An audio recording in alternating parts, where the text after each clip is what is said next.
A constitutional crisis would mean that that dance has come to a place where it can no longer be resolved through process. And what happens in governments when process can no longer resolve conflict? Violence, almost always.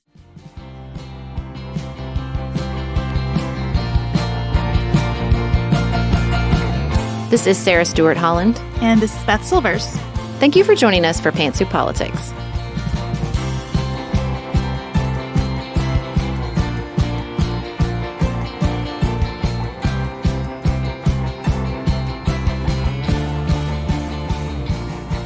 Hello, everyone.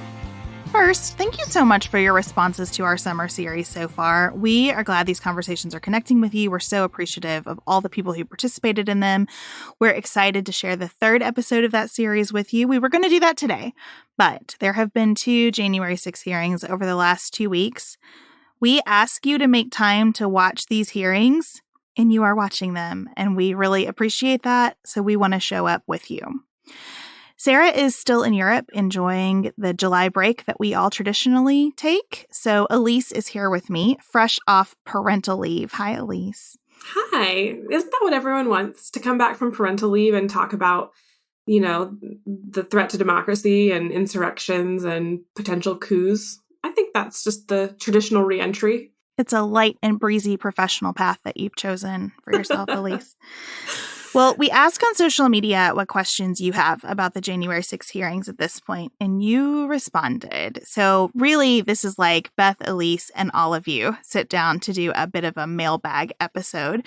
So that's what we're going to do today. We're going to go through some of these questions, especially the most frequently asked questions. Many of them do not have satisfying answers, but we will do our best to tackle them.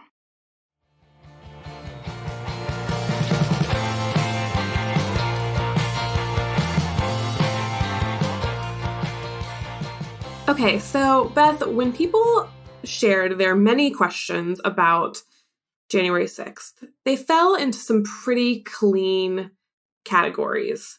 So we are going to tackle those categories and get into some specifics. But before we jump into kind of those categories of questions, let's take a minute and just center on what we're really even talking about here. So Lori asked, she said she's heard the phrase constitutional crisis being thrown around a lot. So what exactly does that mean? Are we in a constitutional crisis? Would we have been if Pence had gone along with Trump's plan on January 6th? Talk to us about a constitutional crisis. This is a fantastic question because we do use this term somewhat casually, and it is not a casual thing to have a constitutional crisis. I'm going to try not to begin every question with let's go back to the founding of our nation. Here, though, I think it is important to think about what do we mean by government? The reason that Sarah and I have emphasized these hearings as being so important and being more than more important than other hearings or other moments politically that we have discussed is because this is not about what government does. This is about what government is. This is a hearing of being, not of doing. We have our 3 branches of the federal government, and we have the relationship between the federal government and the states. And each of the branches of the federal government is supposed to check the others, right? And then within each of those branches, there are tons of checks. The fact that Congress is split into 2 chambers, the fact that the executive branch has both the president and all of the president's political appointees, plus all of these civil servants who are supposed to provide continuity, administration to administration. The federal court system has these different levels and rules governing which level you're entitled to at one time. So this is a long way of saying the United States never is supposed to operate through the exercise of brute force. It is always supposed to be a dance among competing powers. We consent to go slowly. We consent to get outcomes that are not maximalist.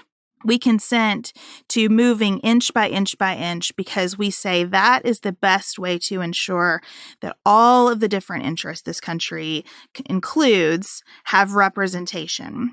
And no one person acquires king-like power over everyone else. So with that incredibly long wind-up, A constitutional crisis would mean that that dance has come to a place where it can no longer be resolved through process. And what happens in governments when process can no longer resolve conflict? Violence, almost always. It is an unusual thing that we have the ability to impeach a president here, because for most of history, leaders have been removed from office by violence, by death. When our framers were debating whether to include impeachment, some of them pointed out, like, well, that seems better than death, which is usually the alternative. So if Mike Pence had done what Trump asked him to, if he had rejected slates of electors proposed by states, even just to delay certification of the election, to say, well, we're going to consider competing slates of electors, we don't really know what would have happened next, and that's why people use the phrase constitutional crisis. If that had been taken into courts, would courts have said, that's the kind of political question that we don't exist to resolve? Would courts have issued an order that certain states or the president himself would have ignored? We would have been out of where our process roads lead us, which probably means that violence would have been part of the answer. Which, of course, violence was already part of the answer, right? On January 6th, it probably would have been much, much worse. That's such a good point, Alise, because if you have been kind of tuned out of these hearings, a lot of what they have been saying is, look, Trump was relentlessly pursuing the goal of remaining in power despite having lost the election. He did it a bunch of different ways, and some of those ways were okay. Chairman Thompson of this committee emphasizes constantly, it is okay to make your stand in court, to raise the best arguments you have in court, but the court has to be the end of the line, because if it isn't, then we are out in this unknown territory. And that's what the final hearing told us, that once Trump realized that all of his roads to navigate in and around our existing structure seemed to come to a dead end, he was fine with a violent mob going in and trying to just, through brute strength, impose his will on the American public. So, as we think about all these actions that Trump took in his desire to stay in power, which we're going to get to his culpability here in a minute, but let's take a step back as we're still kind of setting our framework and think about the oath of office he took. Brittany asked a great question of basically, how much does the oath of office matter for the president? Is there legal accountability? Is it legally binding? Is it kind of just a bunch of words that we say and we trust that people are going to abide by them? Does the oath of office matter? Well, I think the oath of office matters tremendously, but how and in what way depends a lot on my long and winding path to answer the constitutional crisis question. Because an oath is supposed to center a person's conscience.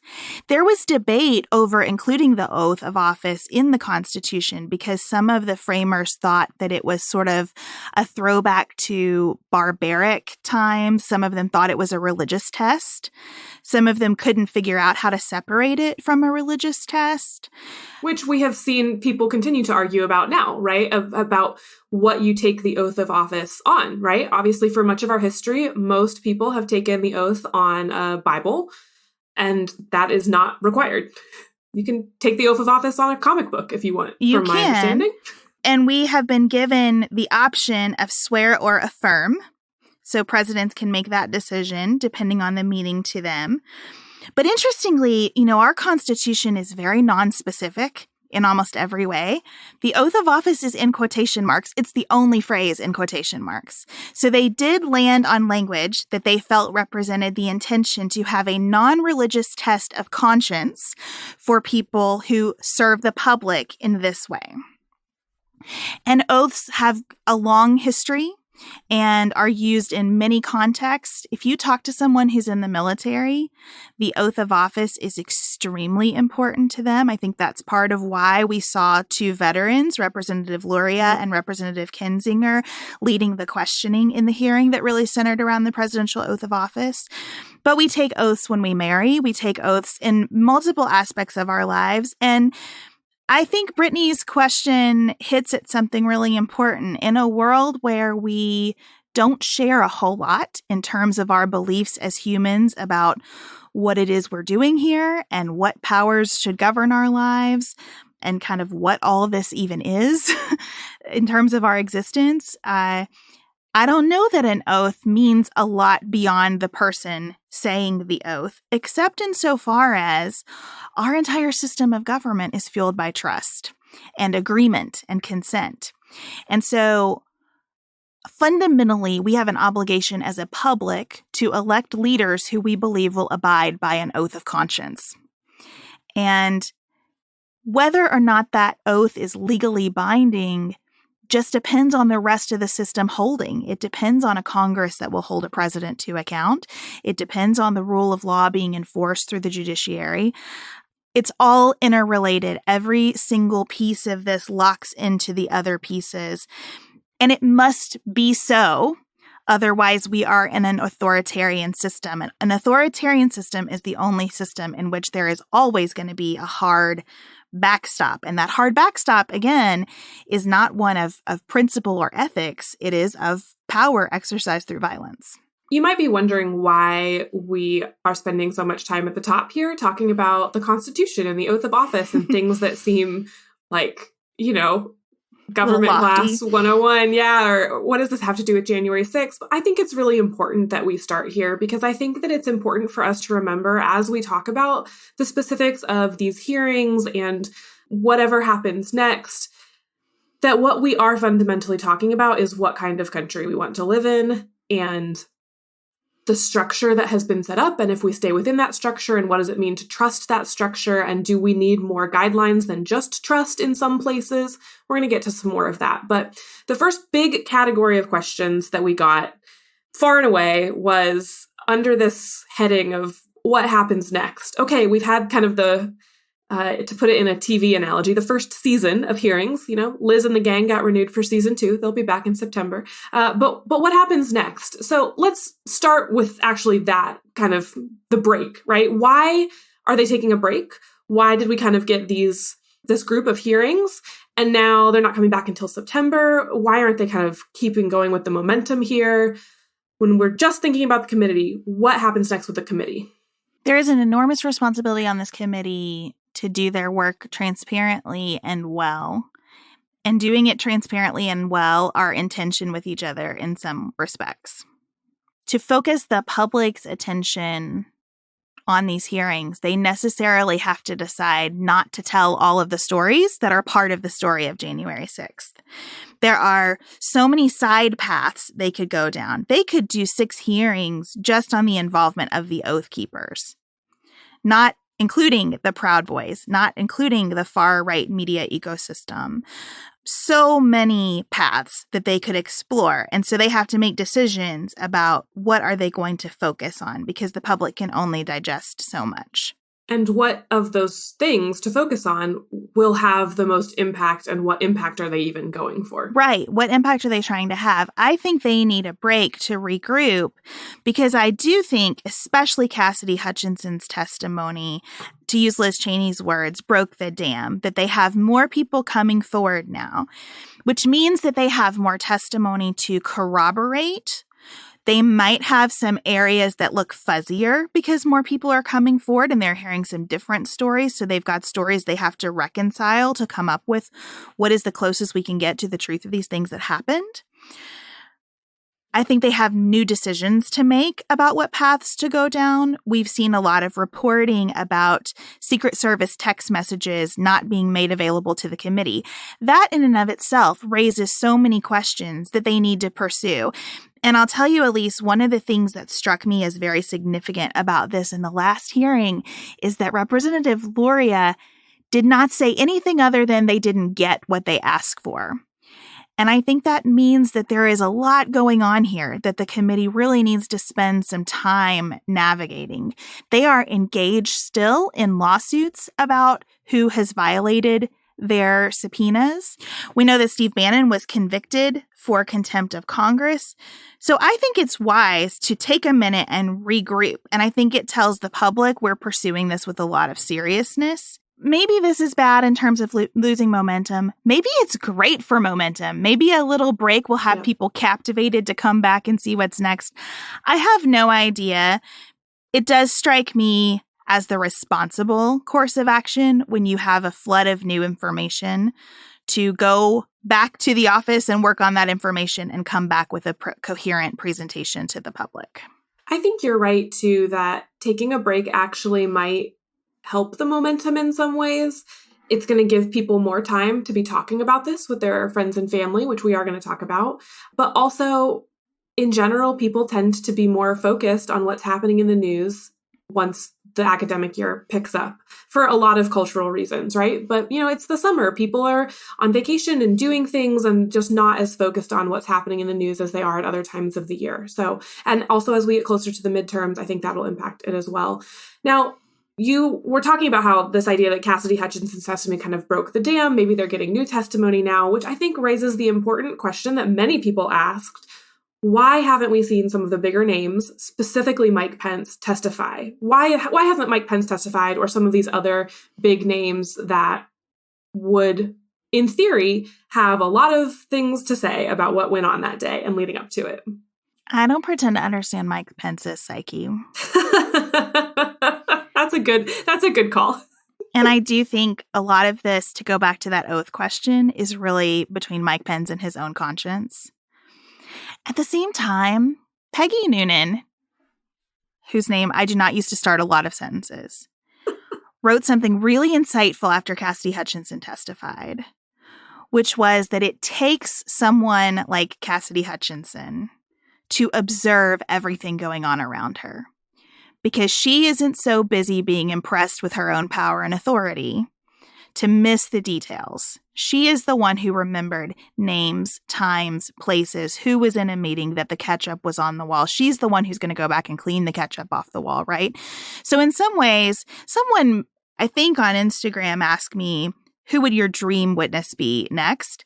Probably a person whose name I've never heard, because I do think it is some of those people who were just always present, who were taking things in well, who can tell us the most about what happened, probably even more than Mike Pence. Yeah. Would I love to hear from a member of Mike Pence's Secret Service detail after that last hearing where we were told they were calling family members because they believed they might not make it out? I probably would, but I recognize the challenges that poses. I recognize that Mike Pence wants a political future for himself, whatever I think of that. I recognize that if he testified, it would be so crafted for his own political objectives that it might not be valuable. I would rather hear from people who can just in a straightforward way tell us what they saw. I think that's right. Okay, so in this vein of what happens next, lots of people also asked, what is the Department of Justice doing? Are they sitting on their hands? What's going on? Merrick Garland, where are you? Are you going to take any of this evidence and do anything with it? I both understand this question and find it distressing. I concur entirely. I think we're going to be very much on the same page here. Okay, so I mentioned that the committee is trying to do its work transparently and well, and there's often a conflict with those two things. And that's why prosecutors do not conduct their work transparently. They work extremely quietly until it's trial time. And then here is the evidence, and we're presenting it to you in a certain order. We're leaving out certain things. We are emphasizing other things. That's how our system allows prosecutors to do their work.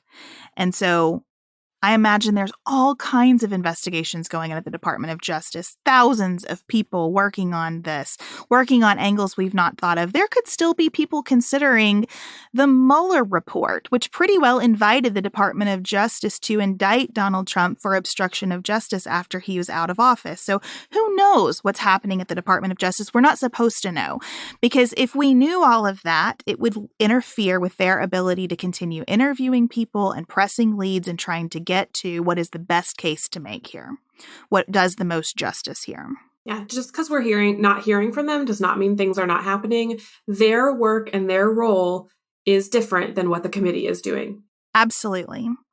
Here's what distresses me. I think one of the most damaging things that Donald Trump brought into our political discourse was lock her up, and the proliferation of this idea that we should demand as a public the incarceration of our political opponents. It is not a good thing for us to walk around. We don't even walk around, right? We type it. But it's not a good thing for us to insist constantly that Merrick Garland be indicting people left and right. Now, I have a bias here. I believe we have too many crimes in this country, that we over-sentence, that we over-punish, that we are overall a punitive instead of a redemptive society, and I don't like it. So my bias informs my perspective on this. I just think it is critical that the Department of Justice be able to do its work independently and with restraint and with an understanding that the rule of law and the application of the law, what you can prove, matters tremendously, as do your allocation of resources in pursuing justice, as does the calculus of what is fundamentally good for the country. And whatever I think of Donald Trump, that question is still hard. It is a hard question, and I don't want to pretend like it's an easy one. It is a hard question. And that is a question we got a lot, is will Trump be convicted? If so, of what? What is his legal liability here?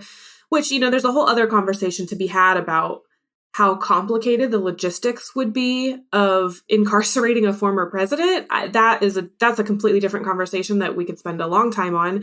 We won't get into. So certainly not thinking about the sentencing of what might come from a conviction. But is Trump legally liable? And if so, for what? Well, there are a bunch of ways to be legally liable without being criminally liable. So that's the first thing to know.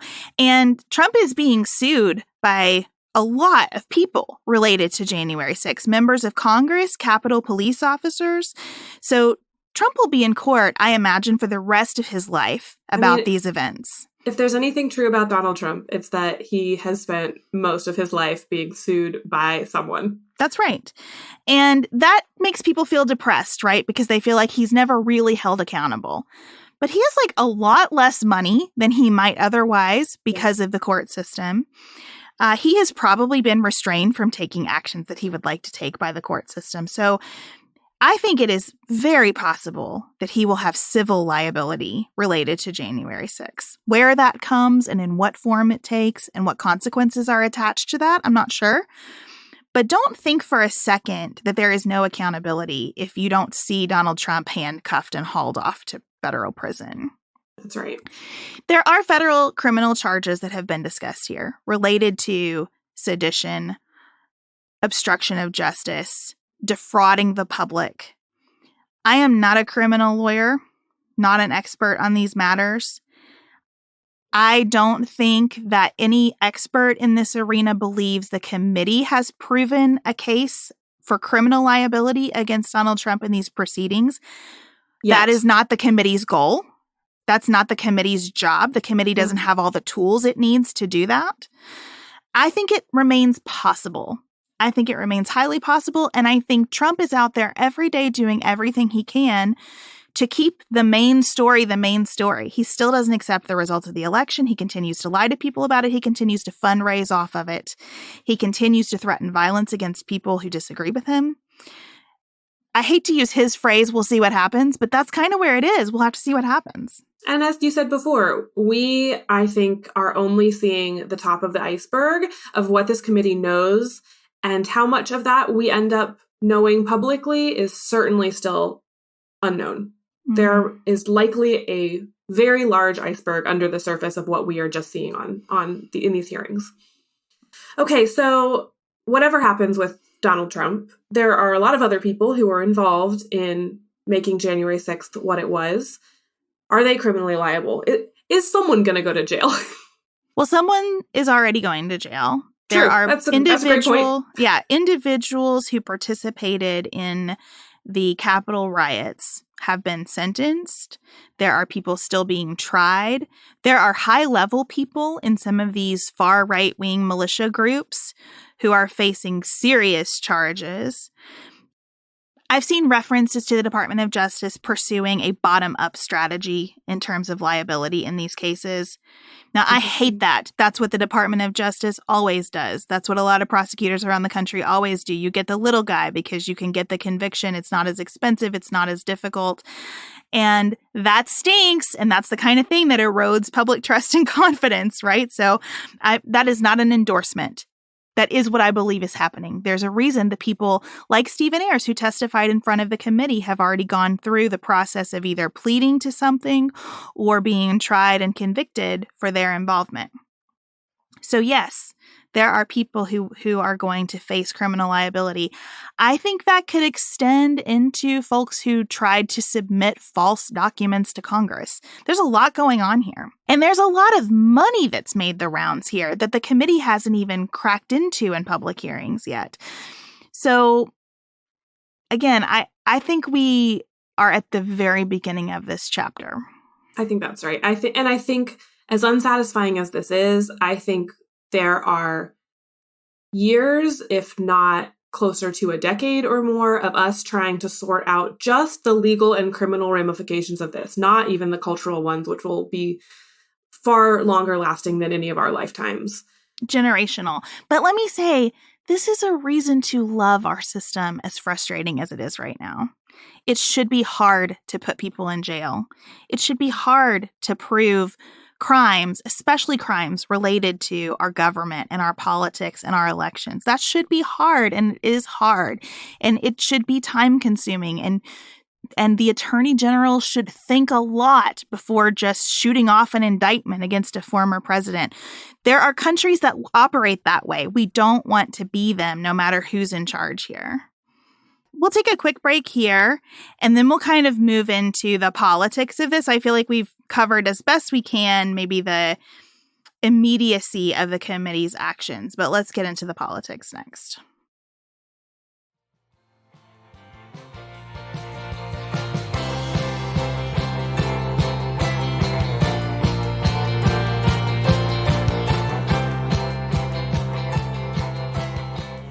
The other huge category of question that we received basically boils down to, do Republicans care?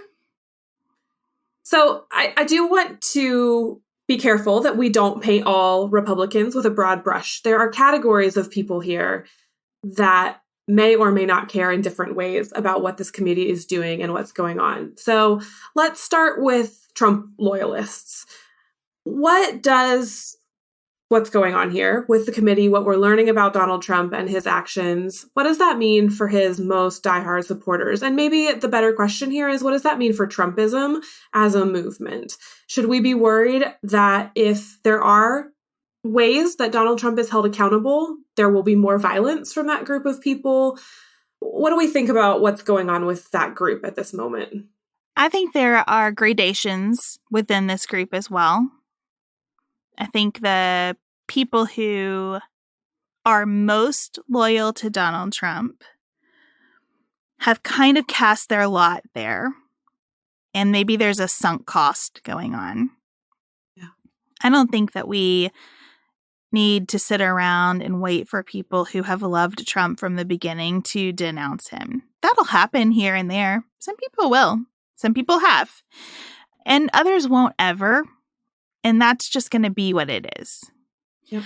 I think there's a broad category of people who just despise Democrats so much and don't trust Democrats so much that what they might conclude from all of this is, he was great and I loved the guy. He wasn't perfect. It's probably time to move on to somebody who can better continue the work without all the baggage. I think that is maybe happening. I think so as well. A lot of indication that might be happening.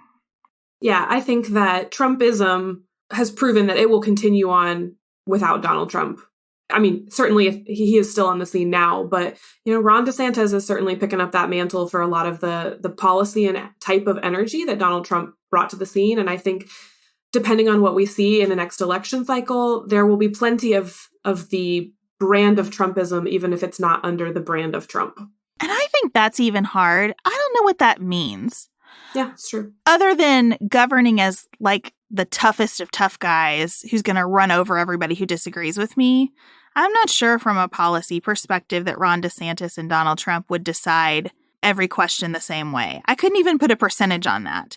So I think that there are people in this country who are looking for an anti-Democrat as their leader. And the toughest, most hardcore anti-Democrat they can find is going to be their person. And they wish that could be Trump, but maybe it can't be anymore. Fine. We'll see who goes next. I am not convinced that that means Ron DeSantis runs away with the Republican nomination in the presidency, because Ron DeSantis has really not been tested outside of Florida. And we have a long history that tells us that there is a flavor of the month for the next presidential contest. And one by one, they get knocked off because they cannot handle the truly grueling vetting process that you go through to get to the presidency. So every time I feel myself getting into a reactive space about 2024, just try to turn that dial down. And I think that's a great point, that Trumpism is more about culture than policy in a lot of ways. It's about, crushing all of us liberal snowflakes and wokeism and whatever. Okay. Let's think about probably a larger group than just the Trump diehards. And that is just kind of the traditional conservative, kind of where you were before Trump entered the scene, as, just someone who has always identified as a Republican, still sees themselves in that camp in a lot of ways. I'll tackle this one. We have a family member who voted for Trump, and it has caused a decent amount of conflict in relationship.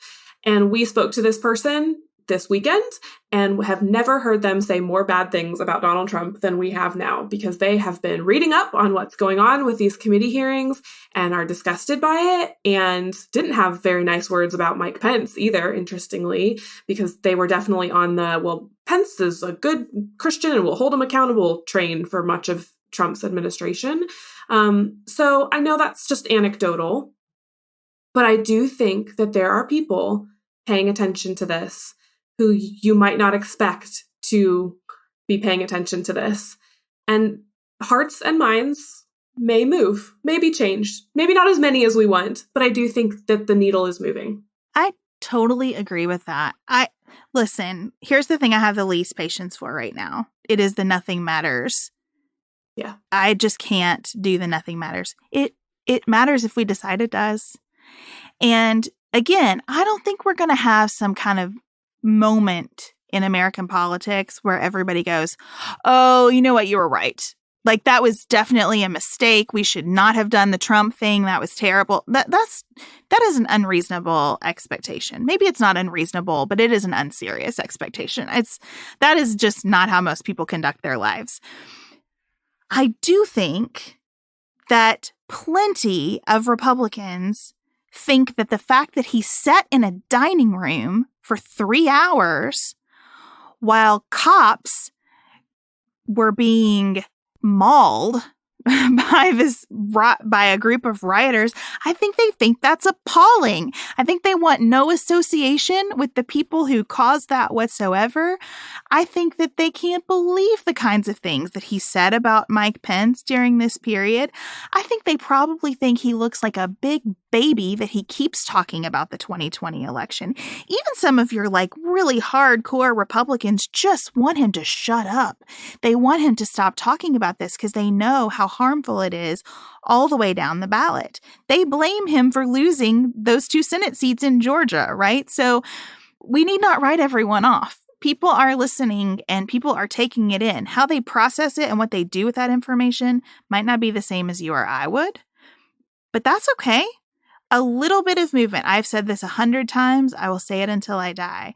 In our system, a couple of percentage points in the places that matter change the whole ballgame.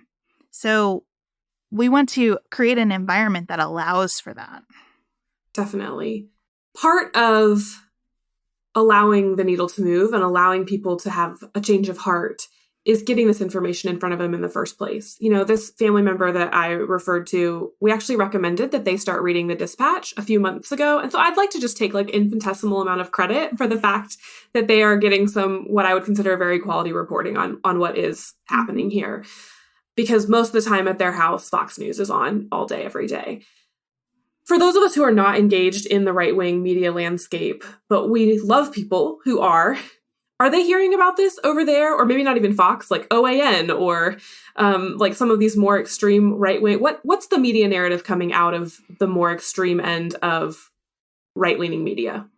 A bunch of different things are going on.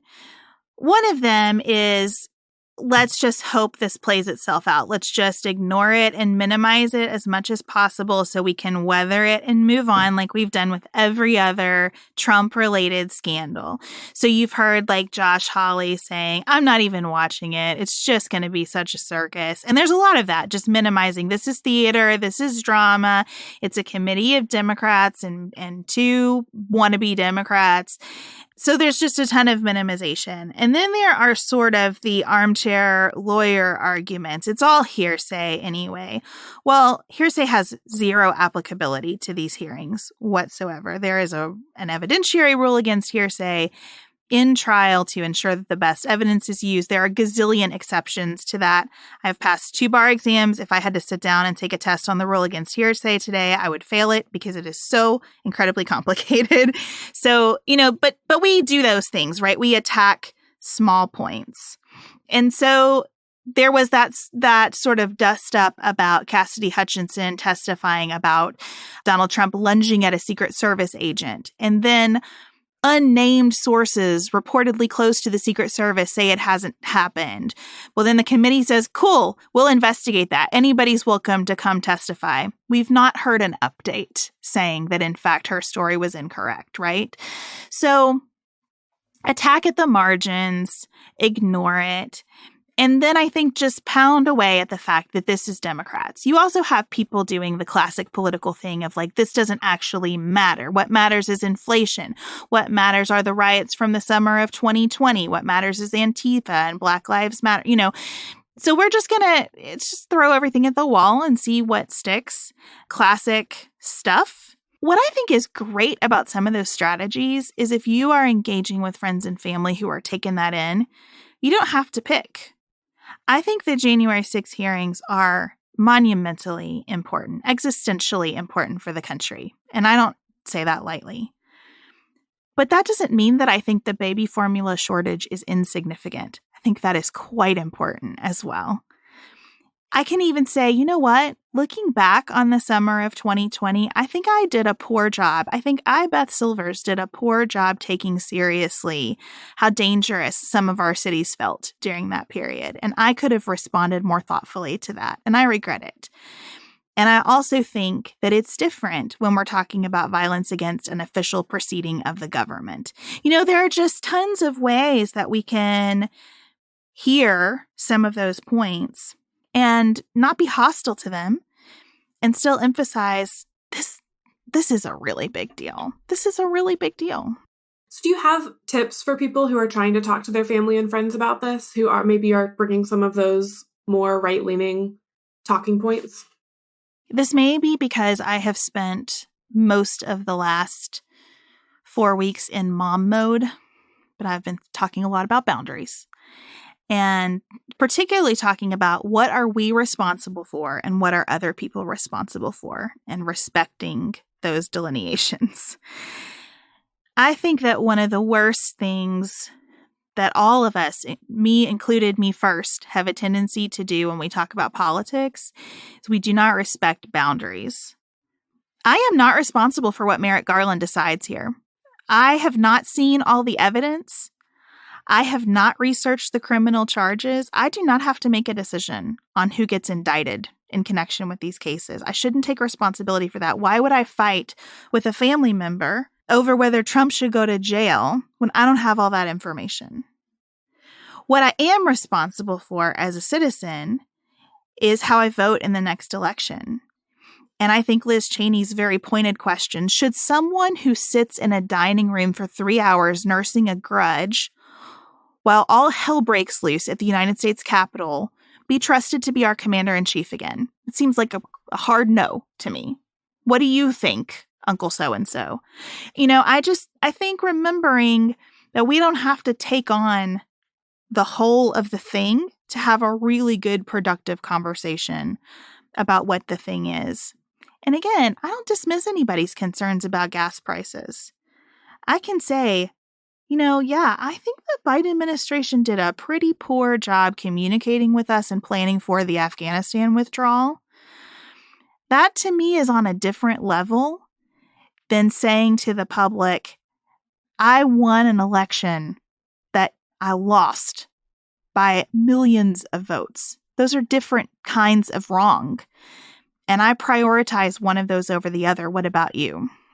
And if you, in response to that, your family or friend or whomever gets into the minutia of how they think the election was stolen, I would encourage them to watch the hearings because the committee has laid out pretty clearly that it was not. And they have really done a good job of laying the evidence, especially in some of those early hearings, which were a little bit more dry because they were really breaking down the legal arguments that no, this was not stolen, and Donald Trump and his group knew that. So I would encourage them to go to the hearings, go straight to the source material. 100%. There are people who are going to talk about that silly Dinesh D'Souza documentary, which I use in air quotes. But again, I don't have to say to anybody, there is zero election fraud ever. That's not true. People get convicted of election fraud. No one has demonstrated any evidence of election fraud at a scale that would have changed a single state's outcome. And that is the salient point and the only thing worth arguing about. And again, in the hearing, you will see Sidney Powell, the chief advancer of some of these fraud narratives, put in a court filing that no one should have taken her seriously. She was obviously just making an argument. She was obviously engaged in hyperbole. It's really something to just be to that your response is, well, I was just playing the devil's advocate. I was just asking the question. Yeah. And there are things about which we should not just be asking a question. And I think that's the kind of conversation that we're well suited to have in our households. Are you okay with that? Do you so badly always want to hear from the other side that people can just make things up? That's not okay with me. So as we wrap up here, I think the place that these two big groups of questions, what happens next and do Republicans care, converge as we think about midterms and the future of the GOP. And, are we running out of time for these committee hearings with midterms right around the corner? What is the immediate political future of what's happening with this? And how, I guess the biggest question is, how do midterms play into what's going on here? I think initially the January 6th committee had to be very careful about not having it look like their work was intended to influence the midterm elections. And I think that's still a little bit of a risk, especially when they get in the jabs like Josh Hawley running and showing that in slow motion. Yeah, that was a little, they definitely took a moment to engage in a little, I don't know. I don't know if it's, Schadenfreude is the word I was going for. I was thinking maybe not all the way to dirty politics, but it's clear the people on that committee don't really care for Josh Hawley. And so they took a little jab where they could get it, which, I don't care for Josh Hawley, so I'm not mad about that. But it is that kind of stuff that makes it a little more murky as we approach an election. And it's hard for me to take shots at anybody for making those decisions because I'm not getting death threats as I work on this committee. My family isn't being attacked the way that members of this committee are. So, And I should say, too, I think people ask us about protection for these witnesses. I have no idea what the security for witnesses looks like. And we shouldn't. That is one of those things that we should not know what the security situation is. That's right. But I certainly hope for their safety and worry for their safety. Definitely. So I'm not mad at anybody for doing things like that, but I think that's tricky. I think they're a little bit, though, in safer territory now because they've told us, things just keep happening. We aren't controlling the entirety of the timeline here. We can't control when people come forward, how fast our lawsuits are resolved, etc. Now, the big deadline is the end of the year, because if Republicans win control of the House of Representatives, it is almost certain that this committee will be dissolved, and almost certain that a newly empowered Republican majority would start investigating the investigators and would, just to use a shorthand, try to Benghazi this whole thing. Like, just make it complicated enough that the public believes something bad happened here, and don't worry about January 6th. Let's move on. That would be the goal, right? And I think, that's a very real, concerning possibility that's out there. I think Republicans gaining control of the House of Representatives is a real concerning possibility independent of January 6th for lots of reasons, because they're telling us what they're going to do with the committees that they would control once they take power. And it's, in my view, very, very not good. As much as I have complaints about Democratic control of the House of Representatives, it is very, very not good. And we will have so many more conversations about the midterms and what they mean and all of that in the coming months. But yes, I think the salient point is that the end of the year is a looming deadline, and the committee knows that. They are very aware that they're on the clock. And so I think that makes their decision to take a break and regroup in some ways even more impressive, because they know that they likely have a very limited amount of time here. The last question that is probably helpful for us to talk about is, how do we keep this from happening again? What steps need to be taken to ensure that we do not see something like January 6th and the surrounding conspiracies take place in our democracy again? The committee will conclude its work with a final report, and it will have lots of suggestions about this. In the meantime, I think the work of the committee has undoubtedly influenced the bipartisan group of senators who have come up with a framework for improvements to the Electoral Count Act. That framework is quite good. I was reading the details of it today. It's quite good. We'll talk more about that when Sarah is back, because I am interested in her perspective too. But one of the things it does is raises the threshold for objections to states' electoral slates. And that would mean, under this framework, that you need a full fifth of the House of Representatives and the Senate to have an objection. Wow, that's awesome. A huge difference. That's a huge difference. And it goes all the way down to some cybersecurity concerns. Like, there are two proposals from this bipartisan group, both of which are quite good. And so I am super encouraged. I'll just tell you, I'm an optimist. If the January 6th committee came out tomorrow and said, just kidding, we're done, I would say this was a net positive for the country. Telling the truth about what happened is so important. Even if there are unanswered questions, which there always will be, this was so important. The work of this group of senators is so important. Getting this signed into law before the next election is huge. Compared to what could have been post January 6th, I feel very, very encouraged about where we are. I agree. I think there's a lot of reason for optimism here. I think that it is so nice to see people doing their jobs. As you said somewhere recently, it often feels like in our country right now that every crisis we are told we have to work at it and we have to fight for this and get out there and do the work. And it is really nice to see some of our elected politicians doing the work and the work that we have elected them to do. It is very refreshing to see that happening, as opposed to being told that it all falls back on us, the people. Some of it does fall back on us, the people, but it's sure nice to see them carrying the load on this. Well, thank you so much to everyone who submitted questions and for all of your engagement around January 6th. If you are looking for links to watch the hearings in full, to see our live tweets, which give you kind of a record of what unfolded on the hearings, Sarah and Maggie have been putting together great TikToks of, I don't even know how to say that, but Sarah and Maggie know, TikToks about like the highlights from the hearings. We have all of that in one place for you on our website. We'll link it in the show notes. We're calling it the January 6th Study Guide. So everything you might need or want, we hope, will be right there for you.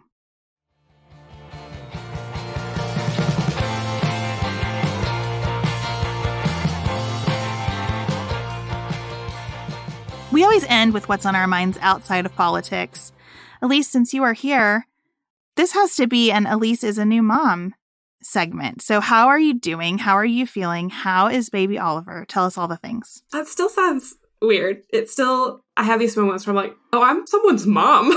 It's not a role that was necessarily one I deeply aspired to in my life. So I have not spent a lot of years of my life thinking about being someone's mom, and then now to be someone's mom it's very strange.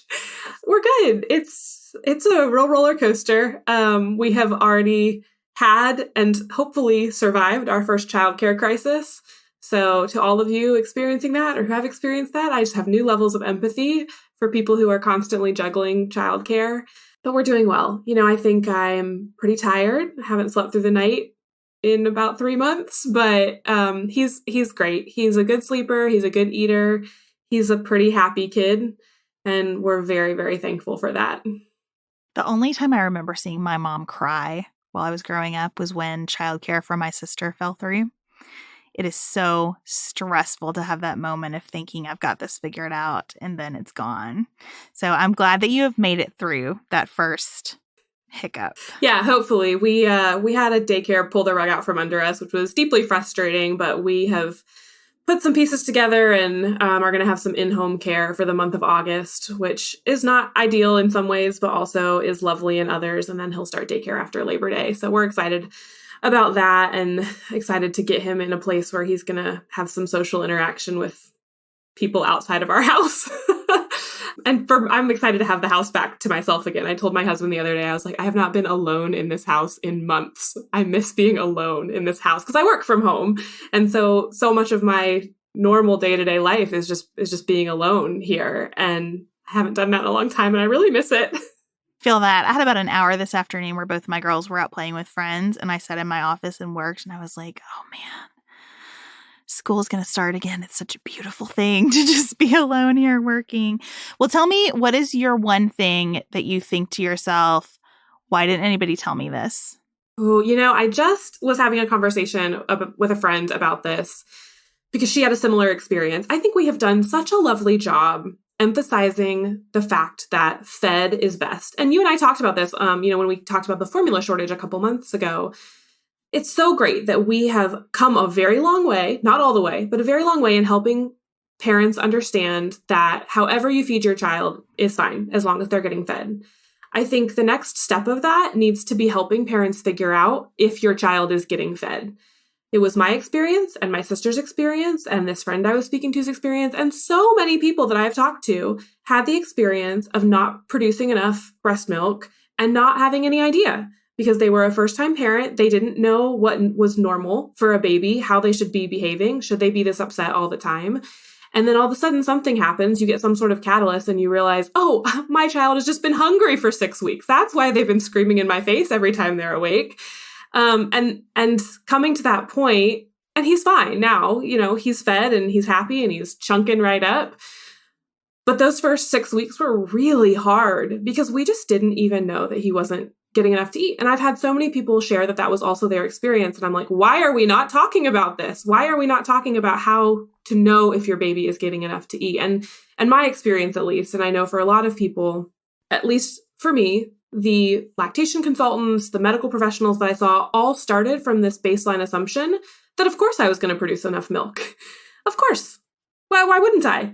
And that has just very much not been true for myself and lots of people that producing enough to feed your baby and keep them growing is not necessarily a reality right out of the gate. And I just think just some more support around helping people figure that out is I spent a lot of time thinking about that in the last few months.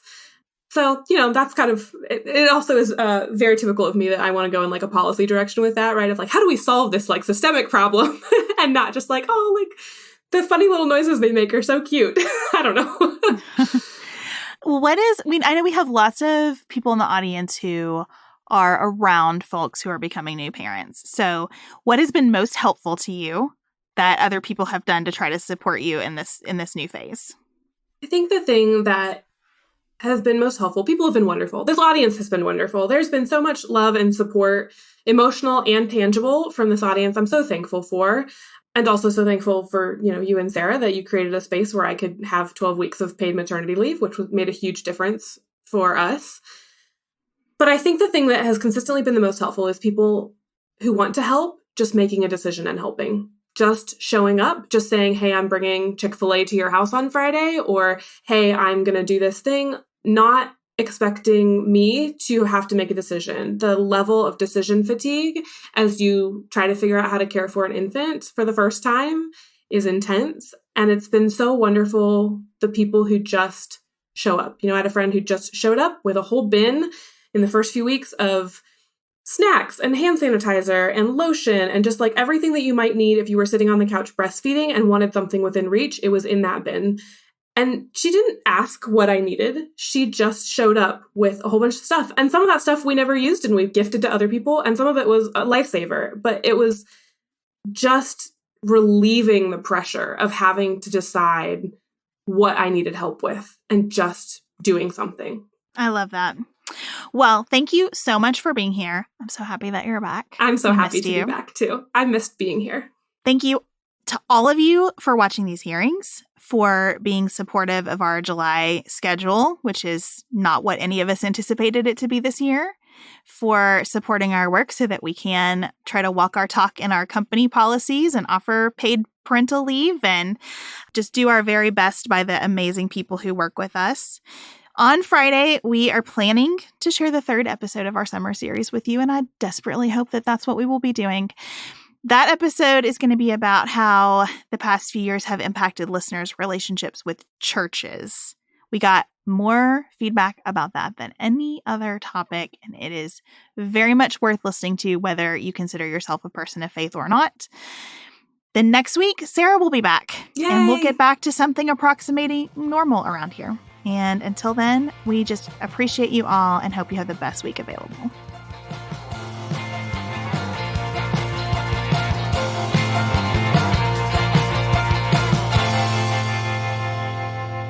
Pantsuit Politics is produced by Studio D Podcast Production. Alise Napp is our managing director. Maggie Penton is our community engagement manager. Dante Lima is the composer and performer of our theme music. Our show is listener supported. Special thanks to our executive producers: Martha Brunitsky, Linda Daniel, Hallie Edwards, Janice Elliott, Sarah Greenup, Julie Haller, Helen Handley, Tiffany Hassler, Emily Holiday, Katie Johnson, Katina Zuganellis-Kasling, Barry Kaufman, Molly Kors, The Creeps, Lori Ladow, Lily McClure, Emily Neasley, The Cousins, Tawny Peterson, Tracy Putoff, Sarah Ralph, Jeremy Sequoia, Katie Steigers, Karen True, Annika Uvaline, Nick and Elisa Vallely, Catherine Vollmer, Amy Whited, Jeff Davis, Melinda Johnston, Ashley Thompson, Michelle Wood, Joshua Allen, Morgan McHugh, Nicole Berkless, Paula Bremer, and Tim Miller.